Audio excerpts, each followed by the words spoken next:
Okay, we're going to start.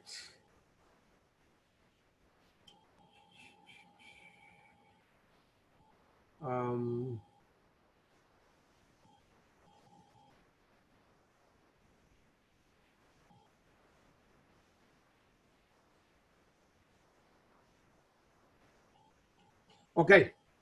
Good evening, everybody. Last week I was out of town. We didn't have a class, but we're back. Baruch Hashem. This week is Matot Masei. It's a very long double-header parsha. The beginning of Parshas Matot begins with the laws of a person making a vow and the laws of how to nullify a vow. We have the vow, person making a vow, and how to nullify a vow. Now the pasuk opens up the parsha with Vayidaber Moshe al Roshei Hamatos. Moshe Rabbeinu spoke to the heads of the tribes. Now we know that the Jewish people have different names. They're called Shvatim, the 12 tribes, and at the same time, they're also called, as we find in this week's parsha, Roshei Hamatos, the heads of the tribes. Sometimes they're called Shvatim, Shevet, or as we find, especially when the Torah counts the Jewish people, the Torah says, Mote b'nei Reuven, Mote b'nei Shimon, they use Mote. What's the difference between Shevet, the word Shevet, and Mote? So the Mepharshim explain that Mote means a stick, and Shevet means a branch of a tree. So they're very, very similar between the two meanings. But Shevet is when the branch is still connected to the tree, and therefore it's softer. And Mote represents when it's hard, like a hard walking staff. So Shevet, they're both connected to a tree. Shevet is when the branch is still connected to the tree, and therefore it's softer. And Mote refers when it's harder, when it's disconnected from the tree. So the Rabbi explains, what does this mean? And the Rabbi explains that Hashem is called Ilana Dechaya, the tree of life. And both Shevet and Menashe represent the level of the Neshamah.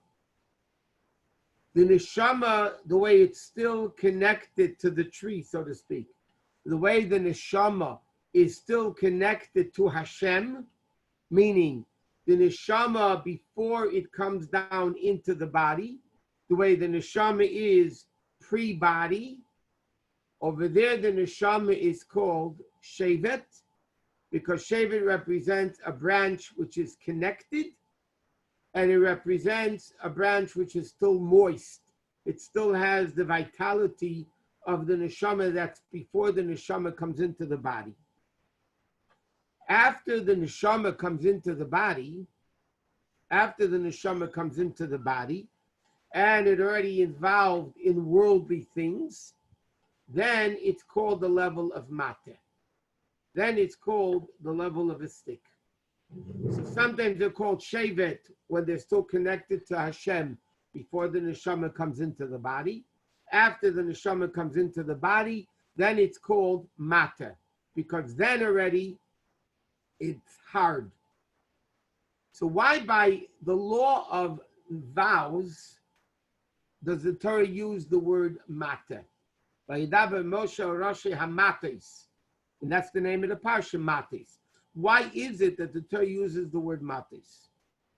The explanation is like this. From one side, we know that making a vow is good. In Pirkei Avos it says, Nedarim siog laprishus. Vows are good to be separated, to be removed from the world. It's a level of prisha, means removal from the world. By a person making a vow A vow, by the way, meaning I will not eat this food, I will not do this pleasure, I will not do certain things. What they're actually doing is removing themselves from the world. So from one side, we find that a vow is something which is very good. From the other side, we find that a vow is not good. The Gemara says that after a Nazir, a Nazirite, which basically means he made a vow not to drink wine and not to eat grapes, he made that vow. When he finishes being a Nazir, the din is he has to bring a sin offering. He has to bring a chatas. And the Talmud, the Gemara says, why does he have to bring a sin offering? He's a holy Jew. He's a Nazir, Kodeshu. He's holy. And he's removing himself from worldly pleasures. Why is a Nazir called a sinner that he has to bring a sin offering? And the Gemara says, a very Yerushalmi said, but the Gemara in Bavli brings it down. Dayoch mashar sarta alecha teira. In other words, in simple English, paraphrasing it, don't be more religious than the book. It's enough what the Torah forbids. Don't go above and beyond what the Torah allows, and you're going to make it forbidden. The Torah says you're allowed to eat meat. A person will come along and make a vow, no, I don't want to eat meat. So the question is, that's a problem. That's a problem because the Torah says you can eat meat. Why are you not eating meat? And therefore the Torah says, it's in that respect, it's a sin. So now the question is like this. Are vows good or are vows bad? Abstinence is good or is it bad? Which one is it? So Chassidus explains it based really on the Rashi and Chumash and a lot of explanation, but very simple. God doesn't want us to be a fanatic. Hashem says the Torah allows it. You can eat it. Why are you making yourself more religious than the Torah? But what happens if a person is overly indulged in meat and they want to break the habit? Then a vow is a good thing because he's extreme to the left. You want to get back to the middle. We learned many times in the classes. If there's a tree bent to the left and you want to get the tree back to the middle, you can't just bend it back to the middle because then there's going to be a 45-degree angle. What do you need to do?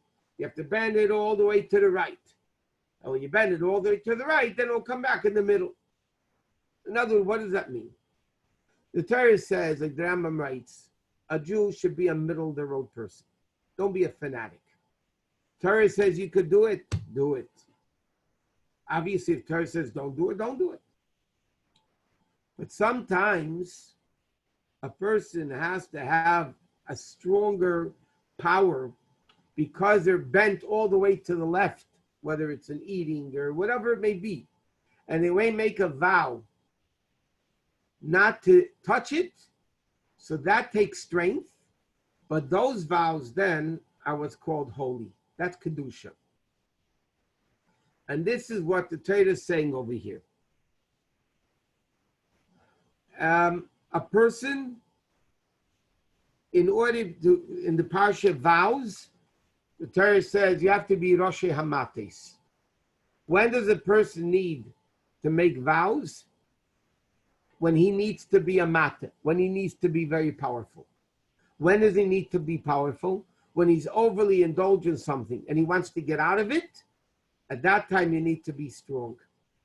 And therefore we find an interesting thing.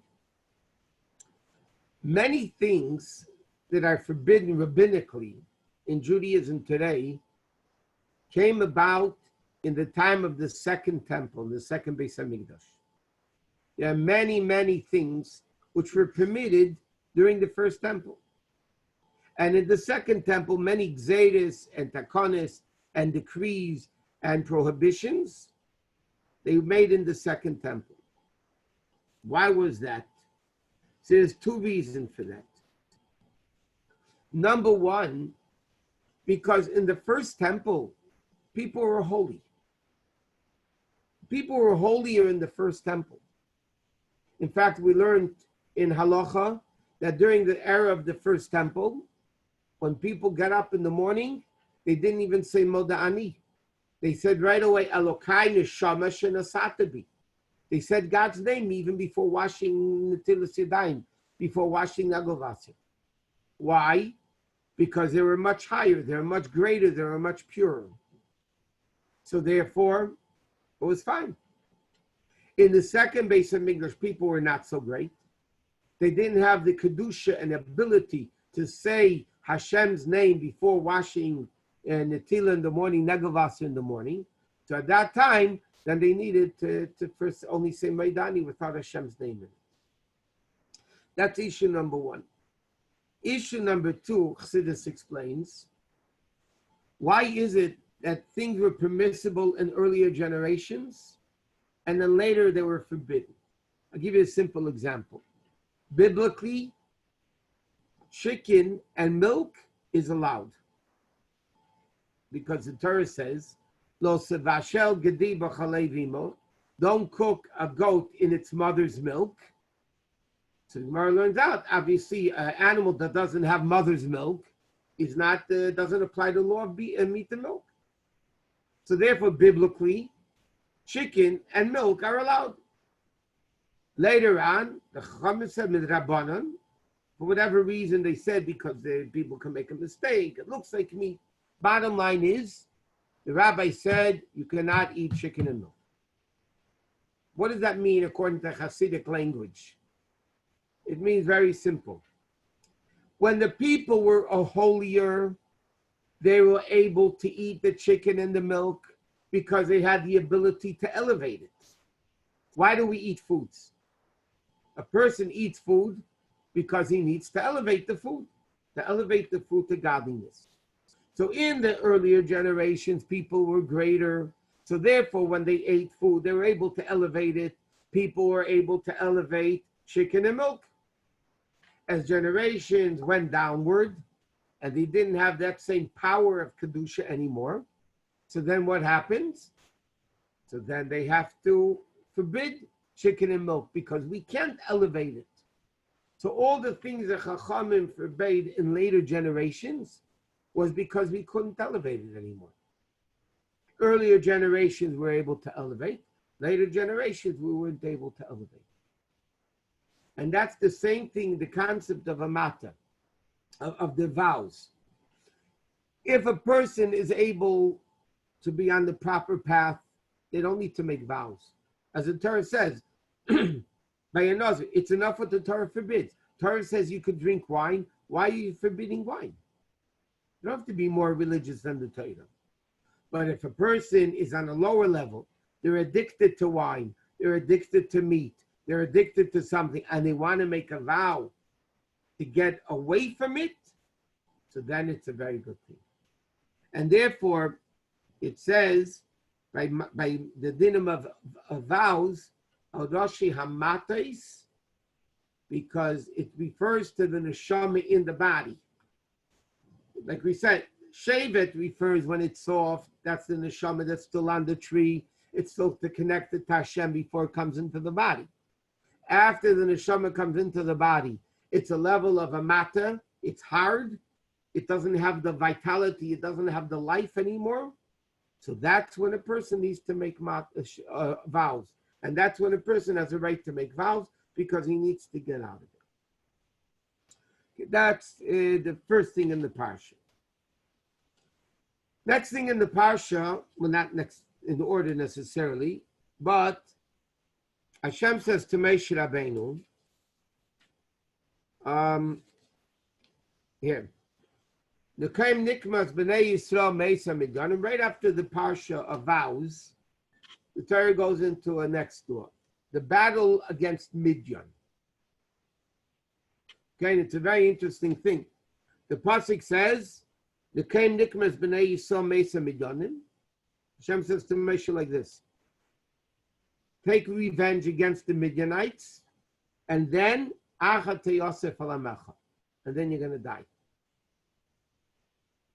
So it tells like this. Moshe Rabbeinu spoke to the nations, and he said, separate from yourself, or arm for yourself. Anoshim latzava, people for the battle, to fight the revenge of God. And he says like this. The pasuk continues, says, 1,000 per tribe, 1,000 per tribe for all the tribes. And Rashi says, what does it mean? L'chol, including Shevet Levi. Okay, so the Torah says you have to take 1,000 per tribe. You have to, including Shevet Levi. If that's the case, how many should there be? 13,000. 12 plus Levi is 13, right? The 12 tribes don't count Levi. When you count Levi, it's 13. What does the pasuk say? Vayimasru me'alfa Yisrael shneim aser elef chalutzei tzavim. They drafted from the Jews 12,000.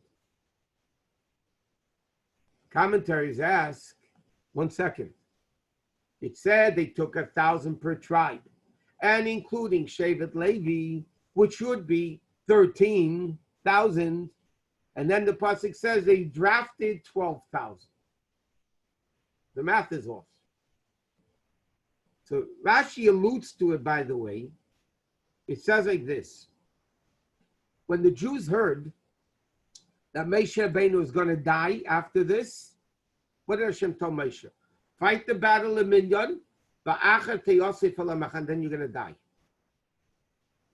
The Jews said, you know what? We're not going to fight Midian. We don't want Moshe Rabbeinu to die.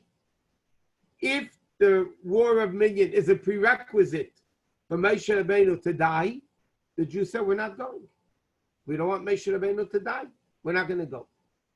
So therefore, Rashi said, Vayimasru means they drafted from the tribes, meaning it was against their will. The people didn't want to go. Except one tribe went willingly. Who was that? Shevet Levi. Why did Shevet Levi go willingly? Because we learned already by the golden calf. God said, do something, they did it. Levi was complete subservience to God. Hashem said, we need 1,000 people per tribe. Moshe Rabbeinu is going to die by this. That's not our business. Our business is to do what Hashem wants. Hashem said, go to war, we go to war. So therefore, that's time. This is in passing. But so therefore, they actually had 13,000 people. Why does the Torah say they forced 12,000? Because Shevet Levi, like we know by the Eagle, they go wherever God wants. They don't question. So there were 13 together, all together with it. Now, Midian, Chassidus explains, Chassidus has a field day with this nation called Midian. Midian is a country, Midianites. But Midian actually comes from the word Modin Umariva, fighting. Fighting. Midian means internal fighting. What does it mean, internal fighting? It's interesting. The Rebbe Rashab wrote a famous, it's called a kuntus, a booklet, a very long maimer. We learned it, in fact, in one of the Chassidus classes many years ago. It's a maimer, it's known as Hicholzu. What's Hicholzu about? The whole maimer of the Rebbe Rashab, it's long, hundreds and hundreds of pages. It deals with the concept of Avas Yisrael. When Hashem says to Moshe Rabbeinu, I want you to go take revenge against Midian, Chassidus interprets it, what's the evil of Midian? That Hashem says you have to take revenge. It's a pretty sharp expression. He doesn't say, but the 7 nations, conquer the 7 nations and take revenge. Midian were, besides the fact that the Balak and Bilam story, they caused the Jews to sin. But in addition to that, what's terrible about the concept of Midian is that Midian represents fighting, battle. And therefore the whole Heichotzu deals with the lineage of Avos Yisrael. Chassidim say, and people have to understand that, what caused the Rebbe Rashab, it's going to sound a little not gross, but if you understand the depth of it, you'll understand it. What caused the Rebbe Rashab to write that Maimer? Because he saw two Chassidim, and one didn't want to drink from the other one's glass without washing it. And when he saw that two Chassidim weren't like brothers that you drink from each other's mouth and you drink, like parents and children and brothers, he wrote the whole book of Echotzu talking about the mitzvah of Avos Yisrael. So therefore, what's in the present day fighting of Midian? What's the battle against Midian that the Torah says you have to force the Jews to do it? It's a very important battle.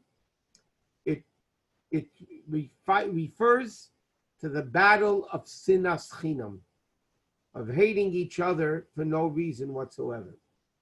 The Gemara says, we're in the 3 weeks now. The Gemara says the reason why the second temple was destroyed, why was the second Beis HaMikdash destroyed? Because sinas chinam, the Jews hated each other for no reason. Sometimes you hurt me, I can hate you. That's a reason for it. Even though even then Chassidus and Tanya explain you shouldn't hate the person. But the bottom line is, there's a reason why I hate him. In the second Beis HaMikdash, people hated each other for absolutely no reason at all. And because of that, the Beis HaMikdash was destroyed. So the Rebbe says, so how do we undo that? If the temple was destroyed because of hatred for no reason, how do we undo that and get the Beis HaMikdash back? It can only be through avas chinam, by loving each other for no reason. Absolutely no reason. I love you for no reason. Somebody once told me he likes going to shuls on Rosh Hashanah and Kippur where he doesn't know anybody. He likes to go to a shul where he doesn't know anybody. Why? He said, then I can Rosh Hashanah say, I love everybody in the shul. I don't know them, so I love them. It's easy for me to daven Rosh Hashanah like a Jew because I love everybody. Why do you love everybody? I don't know them. If I don't know them, I can't hate them. But what is the inyan of Avas Chinam? Avas Chinam is, and that's the whole battle of Midian. And therefore, it's a very powerful battle, by the way. It's a very powerful war. Even though Moshe Rabbeinu's death was dependent on it, nevertheless, the Jews went to battle. Okay, that's the second aspect of the Parsha. Then there's another aspect in Parshat Matot. It's called the story of Bnei Gad and Bnei Reuven. Okay? What was the story of Bnei Gad and Bnei Reuven? Was the following. They had a lot of cattle in the Shishi in Parshat Matot. They had a lot of cattle. And don't forget, when the Jews are about to enter the land of Yisrael.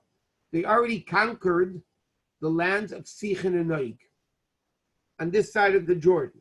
The main part of Israel was Ever HaYarden on the other side of the Jordan, where the 7 nations were, and that's where the Jews, conquered and divided. There was a land of Sichon and Oig that the Jews destroyed, and there was a lot of empty land, and that was very good to graze. So Bnei Gad and Bnei Reuven, and half the tribe of Menashe, came to Moshe Rabbeinu, and they said, these lands are very fertile for grazing. We have a lot of cattle. Give us this land. We don't want to go into Eretz Yisrael. We'll stay here. This is also Israel. We conquered it. This is also Israel. We'll stay here and finish. So Moshe Rabbeinu starts screaming at them. And Moshe Rabbeinu says, what in the world are you talking about? Do you think that all the Jews are going to go into Eretz Yisrael and fight and you're going to sit here? What are you, crazy? You want to sit here? Everything's finished, and all your brothers should go into the land and fight? No, it's not happening. That's exactly what the Meraglim did. And he screamed at them, this is exactly what the Meraglim did. So what did Bnei Gad and Bnei Reuven say to Moshe Rabbeinu? Moshe, relax. We'll make a deal with you. We will go fight at the head of the fighting. We'll be in the front of the battle. And we will help the Jews conquer Eretz Yisrael. After they conquer Eretz Yisrael and the land is being divided, then we'll go back to our land. Okay, very simple. They wanted to keep the land where they were now without having to go into Eretz Yisrael. Moshe Rabbeinu screamed at them. That's what the Meraglim didn't want to go into the land. And you guys don't want, everybody's going to go fight and you're going to sit here do nothing. So he said, Moshe Rabbeinu, we're going to make a condition with you. And by the way, I'm not going into this now. In Halach and the Gemara, a lot of dinim, a lot of laws of conditions are derived from the conditions the tribe of Gad and Reuven made with Moshe Rabbeinu. The Gemara in Kedushin and Gittin and Shchonor all over the place. There's dinim, laws that we learn out from the condition Bnei Gad and Bnei Reuven. Tonight. Okay, so now the Pearl, Moshe Rabbeinu agreed to them. Moshe Rabbeinu said, okay, if that's what you're going to do, fine, you could do it. But now the question is, why did Moshe Rabbeinu agree with that? What was wrong? Why? Because isn't the purpose of going into Eretz Yisrael? Okay, I'm going to go off a little bit to explain this whole thing. The Avis, Avraham, Yitzchak, and Yaakov were shepherds. The 12 tribes were shepherds. In fact, when the brothers met Yosef in Mitzrayim, it's said to them, if Paro asks you, what do you do for a living? Tell them we're shepherds. Why were the Shvatim, why were the tribes, the 12 tribes in Miknan, why were they shepherds? Because shepherds are a very easy way of serving God. What do shepherds do? They go out into the field with the animals, with the flock. They graze, and meanwhile, you could sit and learn, you could sit and daven. I don't know if they said Tillim, David HaMelech wasn't around then, but they were able to sit and meditate. Now you have to go into Eretz Yisrael. It wasn't a grazing area. Eretz Yisrael, they had to work the land. They had to cultivate the land. Why is Yosef HaTzadik called Yosef HaTzadik? Chassidus explains. Because Yosef's greatness was that in Egypt, as a viceroy, he was able to be a tzaddik. The Shvatim couldn't do that. The Shvatim, the 12 tribes, couldn't be, their neshamas were not so great that they could be in Egypt and be righteous. And therefore, without elaborating on it, when the brothers came back home and told Yaakov that Yosef is alive and he's a leader in Egypt, he said, I don't believe you. And Chassidus explains, it wasn't that he didn't believe them physically. He says, you're telling me Yosef is alive in Egypt as a viceroy, and you're telling me he's still Yosef? He's still a frum Jew? No way. He saw the wagons, the message that Yosef remembered his learning, so Yaakov believed him. Yosef's uniqueness was that he was able to be in Eretz and Mitzrayim and be a tzaddik. The Shvatim, and even for that matter, it says in Chassidus, Avraham, Yitzchak, and Yaakov also didn't have that ability. Yosef was special. That's where you find Avraham Avinu, Yitzchak Avinu, but not Avraham HaTzadik, Yitzchak HaTzadik.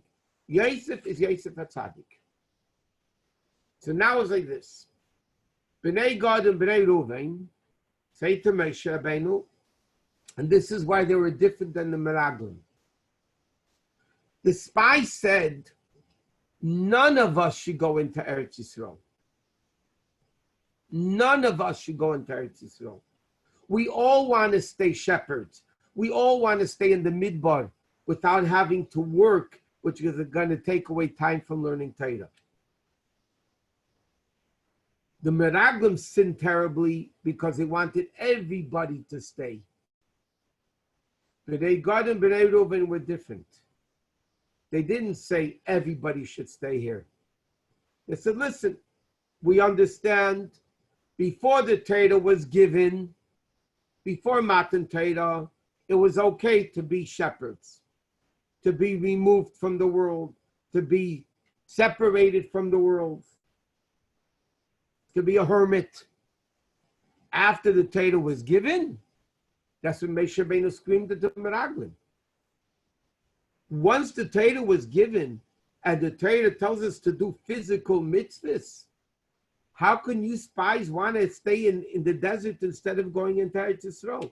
You have to work. You have to deal with the physical world. You can't stay here in spirituality.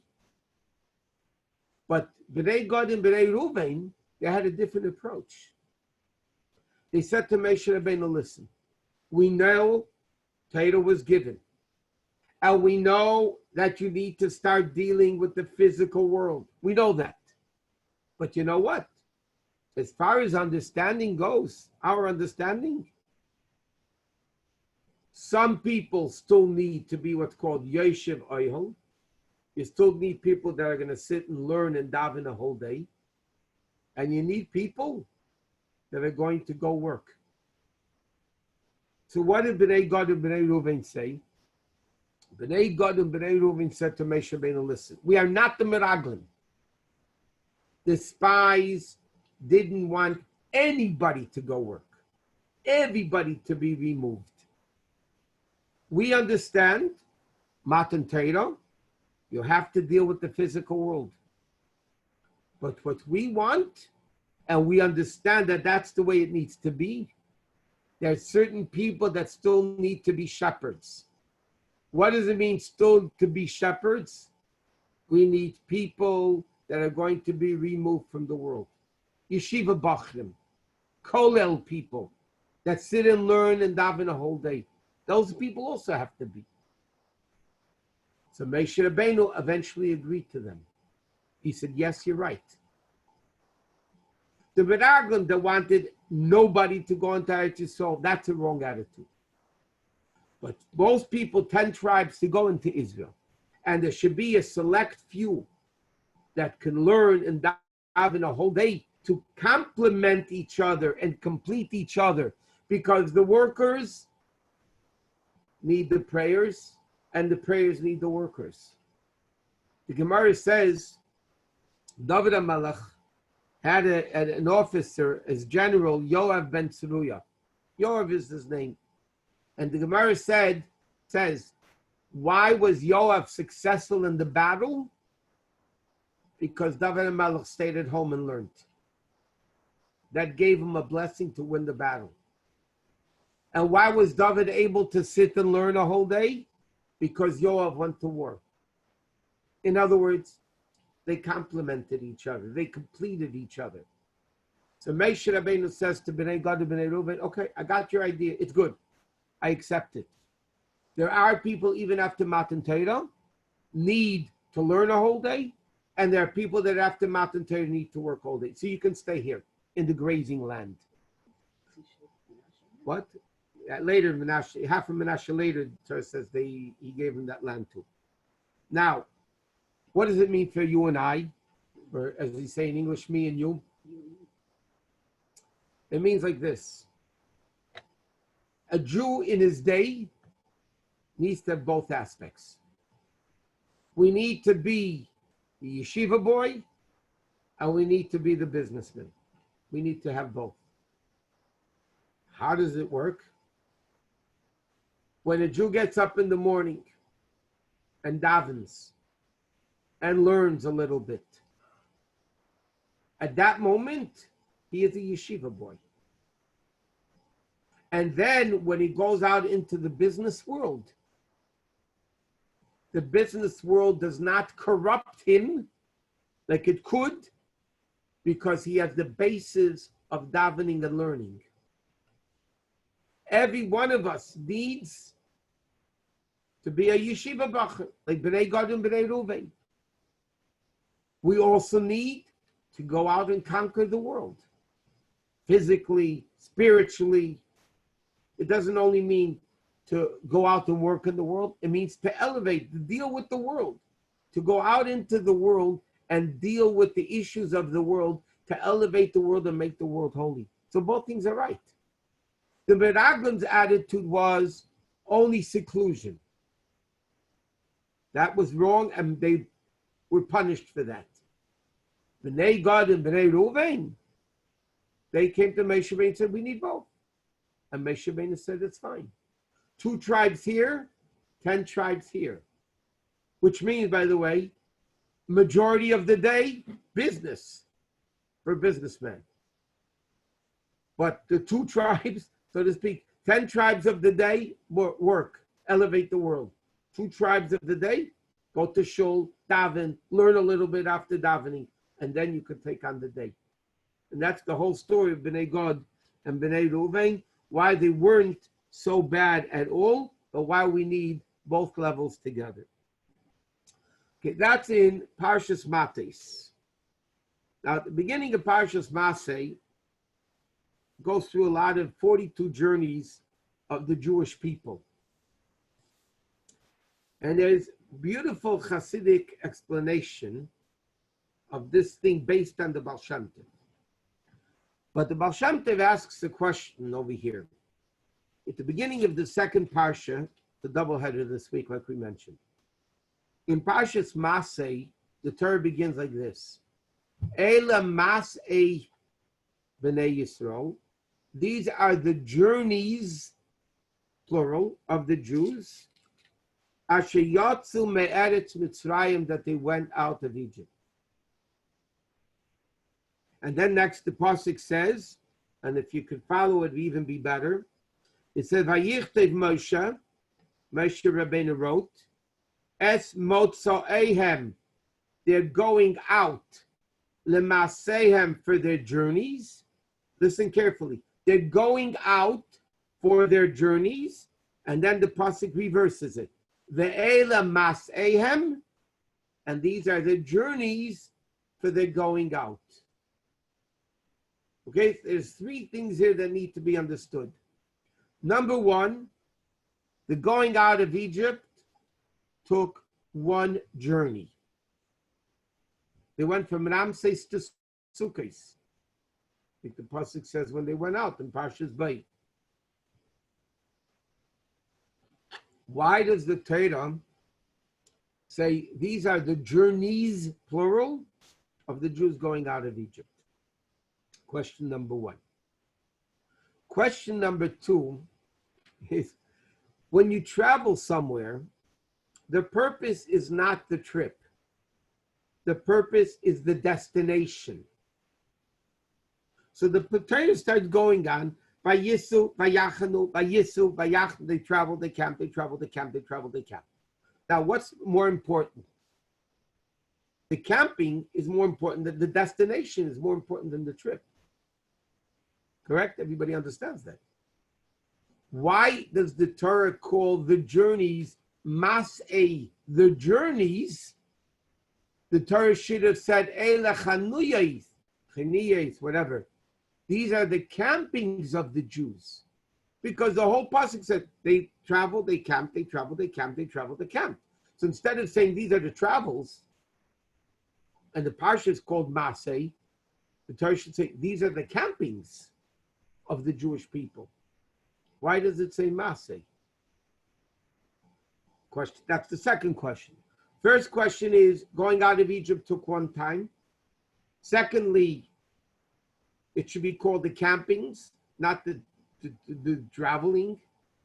And thirdly, what we just mentioned, the pasuk says Moshe Rabbeinu wrote, they're going out for their campings. In fact, I'm going to say it in the English one.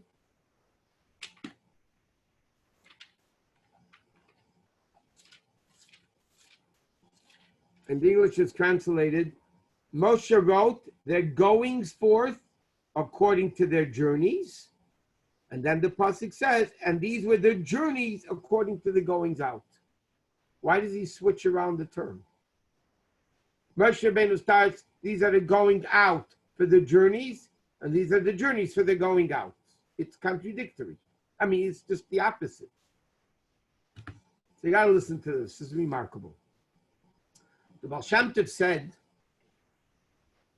these journeys from Egypt until they came to Israel, which when you count in their Membeis Masois, the 42 journeys, the Baal Shem Tov says these refer to the journeys of life. Going out of Egypt represents going out of the mother's womb when you're born. Mitzrayim, the limitations, the baby is confined within the mother. Yotzu Meretz Mitzrayim, they went out of Egypt, represents the birth of the person. At the end of the campings, it says, when they finally camped at the end, that refers when a person passes away and goes to Eretz Yisrael, the spiritual Eretz Yisrael, meaning Gan Eden. So the Baal Shem Tov said that these 42 journeys of the Jews traveling in the desert represent the 42 journeys of a person's life from the minute they're born until they die.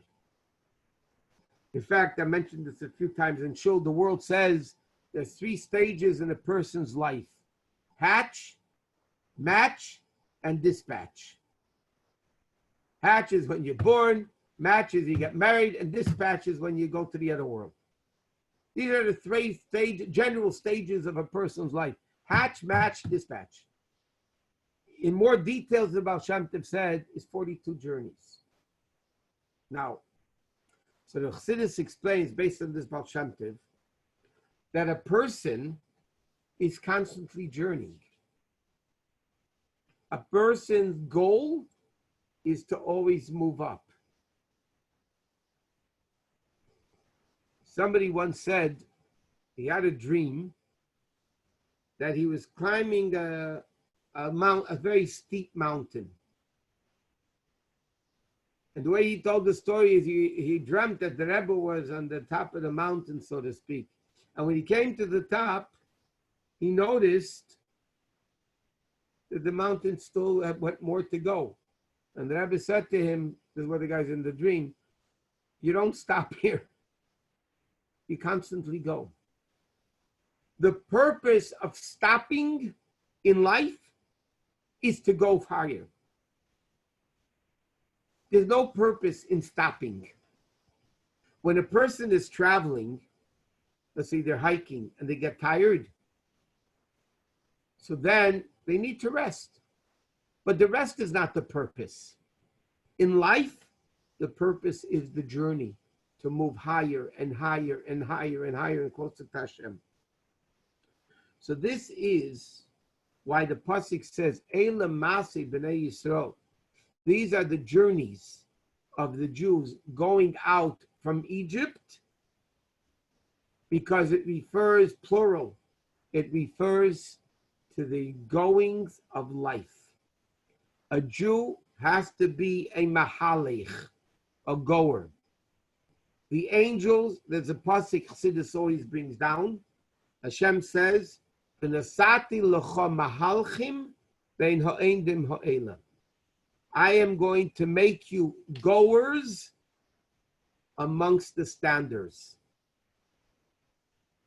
And Chassidus explains, what does that pasuk refer to? Hashem is talking to the Neshamah. And Hashem says there are angels. The angels are called omdim. They stand in one place. And it says that even though angels also go up, They also elevate themselves. But because it's a gradual elevation, therefore it's called standing in one place. What is the uniqueness of a Neshamah? I'm going to make you going. What do you mean goer? The Jew's whole purpose in life is to go upward. Status quo in life, in Yiddishkeit, is anti-Torah. In Torah, there is no such concept of status quo. The purpose of life, according to Torah, is to constantly travel from level to level to level to level. And it's a very steep mountain. And if you stop in the middle, there's no such thing as stopping. You're going to fall down. The only way you're going to keep going up without falling down is by continuing to go. If you stop on a steep mountain, you're going to fall down. Where is the top of the mountain? Where is the final destination? When we finish, after 120 years, when we finish, that's when we're going to know, that's when we finished. That's you don't have to climb anymore. And this is what the pasuk says like this. Vayichteiv Moshe. Moshe Rabbeinu wrote. Chassidus explains, what does it mean Moshe Rabbeinu wrote? It means he brought down. What's writing?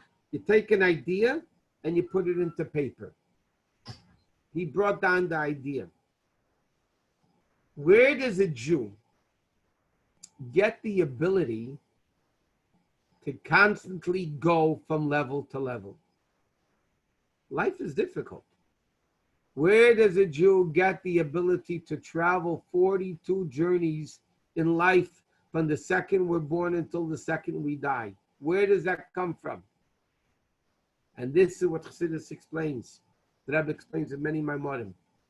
Vayichteiv Moshe. What did Moshe Rabbeinu write? What did Moshe Rabbeinu bring down? Mote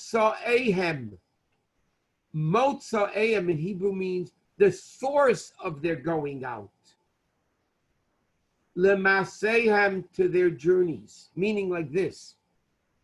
When a Jew comes into the world and the journeys begin, the second you come out of the womb, the journeys begin. Let the fun begin, like they say. Where do we get the ability? Because Moshe Rabbeinu of every generation brings down the Mote, the source of the Neshamah, the source of the soul, Lamaze into their journeys. Meaning, a Jew is not going with their own power. A Jew is going with the power of Moshe Rabbeinu, who gives us, writes down, meaning he brings down, Mote, the source of where they came out from, meaning the Neshamah, in its source, part of God, Lamaseim into the journeys. And what happens when a person finishes the journeys? The pasuk says, these are the journeys of life. Where do you go back to after 120 years? Back to the source you came from. But Chassidus explains, you don't go back to the same level you were before you came down. Because, as the expression goes, it's a descent to be elevated. If a person invests $100 and makes back $100, he's not going to make a living. You invest $100, you lose $100, you lower $100, you, so to speak, waste $100 to make $1,000. Because anytime you descend is not to go back to the same level you came from. So why are you bothering investing? Why does the Neshamah come into the world? Why did Hashem take the Neshamah from all the way up there to come all the way down? For one reason and one reason only. To go back to a place greater than you were before you came down. How does a Jew merit that? Lamaze b'nei Yisrael. These are the journeys of life. When a person journeys through life, and they stop every so often, but the purpose is to get to the destination, to get to Eretz Yisrael, to finish serving God after 120 years. Then, because Moshe Rabbeinu wrote and gave us the Motzoehem, the source of it, to come into the journeys, then the pasuk says, "Ve'ela masehem," through the journeys. Now you go back lim motzoehem to the place you came from, on a much greater level. And that's the story of life. The story of life is the journeys of life. And as long as you're heading in the right direction, you're okay. The problem is when you go the wrong direction, then you got a problem. Or if you stay at the same location, you're never going to hit your destination. There's a story of a chassid of the Alter Rebbe. He had a son that turned way off from Yiddishkeit. Turned a lot off from Yiddishkeit. And the father came to the Alter Rebbe and said, "Rebbe, help my son. He turned off, way off." The Alter Rebbe said, "Call your son. I want to speak to him." Calls him the son. I mean, he's still a son of a chassid, so he still respected the Alter Rebbe. He comes in the Alter Rebbe and he says, "Tell me, Boychikel, my friend. Okay, you turned off, but so fast, so far. Why do you turn away so far from Yiddishkeit?" So he said to the Alter Rebbe, he was a smart boy. He says, "Rebbe, there's something called a fast horse, and there's something called a slow horse. So when you get lost, when you make a wrong turn, a fast horse gets more lost than the slow horse. The slow horse goes a mile off, but the fast horse goes 10 miles off in the same time." So he says, "Rebbe, I'm a fast horse. So when I turned off big."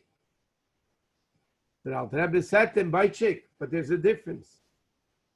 When you realize that you're lost and you turn around and come back, the fast horse comes back quicker than the slow horse." The Alter Rebbe said, "If you're a fast horse, turn around, come back, and you'll come back." And he became a Baal Tshuva. He came back. But this is the journeys of life. We have to be, and I just want to conclude with one more story. The Gemara says about Rabbi ben Zakkai, with Chassidus' explanation of it. The Gemara says in Brachis, Rabbi ben Zakkai was in his deathbed. His students came in to visit him, and they saw him crying. They said, "Rebbe, Rabbi ben Zakkai, the Moshe Rabbeinu of his generation, he lived 120 years like Moshe Rabbeinu." They said to him, "Rebbe, why are you crying? You're afraid to die?" He said to the students, "I see in front of me two paths. One to Gan Eden and one to Gehenna.